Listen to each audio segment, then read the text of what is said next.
Hello everyone. In this tutorial, we will show you how to connect your Wix email to your Gmail account. This setup lets us send and receive emails from our custom domain directly in Gmail. Let's get started. On the Wix dashboard, we go to the left side of the page and find the inbox. We click this inbox. If we are not connected to Gmail yet, we need to set up the inbox. We click this option. Now, we can see it is not set up for Gmail, so we click this option to set up Gmail. It is simple to connect with Gmail. We just continue with Google. When the window pops up, we choose what data we want to connect. Then, a verification step will appear to sign up Wix with Google, and we allow access. Once it is done loading, we see that Gmail is now connected.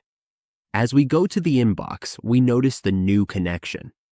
If we select the Manage option, we see that Gmail is now linked. This is how we connect our Wix email to our Gmail account.